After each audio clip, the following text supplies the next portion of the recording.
Hi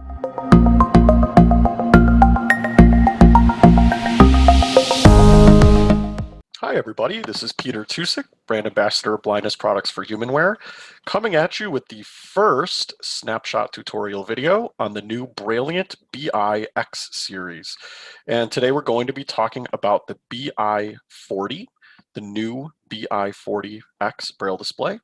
And in this particular video, we're going to do a little bit of a physical description, and then we're going to turn the unit on and look at what happens on our initial powering up. As we look at the top of the unit, or we put our hands on the top of the unit, we will feel the standard 8-dot Braille input keyboard with our 8 keys.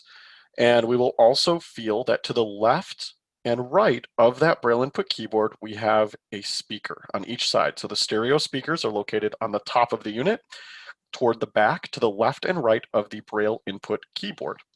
As we come toward ourselves, again, on the top of the unit, we have our cursor router keys located above each of the 40 Braille cells on the Braille display. And to the left and right of the Braille display, we will have our command keys, which we've had on the Brailliant for a long time. The left command keys being 1, 2, and 3, and to the right of the Braille display, 4, 5, and 6. As we still are staying on the top surface, at the very front edge, or the edge that is closest to you on the unit, you will have 2 space bars that you can feel, and those will work in conjunction with our Braille input keyboard for entering or typing a space or utilizing it in chorded commands.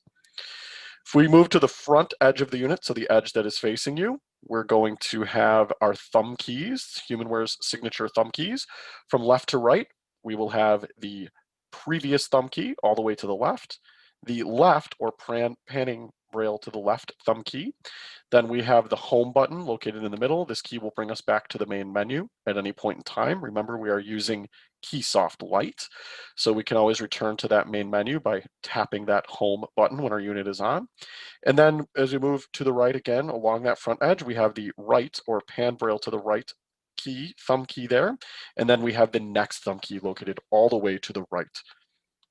On the left edge of our display, furthest again, starting from the back coming toward us along that left edge, furthest back is your USB-C connector, which we would use to charge the device, or we can use that to connect our device to a computer as a Braille display with our preferred screen reader. Then we have our power button. It is slightly, you will feel around the edges, there are some slight tactile markings there that alert us that the power button is there. So it is not fully flush with the unit in terms of there are some pieces there that are meant to really keep it from turning on out of nowhere. It's a little bit of a protection there.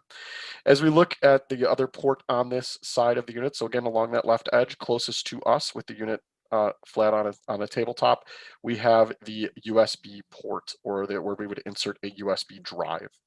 On the right edge of the unit, we have, again, furthest away from us, as we go from back to front, we're going to encounter the headphone, the headphone jack if we want to connect audio. And again, at time of recording, this will not be active, but when audio is made available, you can use the stereo speakers, or you will be able to plug in a headphone, corded headphones. We also have volume buttons. So volume up being the button that is furthest away from you, and volume down being the button that is closest to the front of the unit. Again, just a quick physical description of the unit itself. I'm now going to turn the unit on. So when you do get the unit, you may want to plug it in and make sure that it is receiving a charge, and you again would plug it in via the USB-C cord that is supplied with the unit. When you first turn it on, you will feel a short vibration and the unit will boot.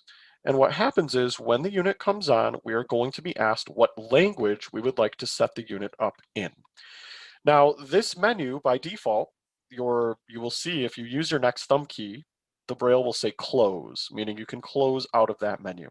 If you would like to change your language, because it is set to English by default, if you want to change that, you will press enter on the part of on the option that says language, and then you'll be able to scroll through the list of available languages using your space bar or your next thumb key.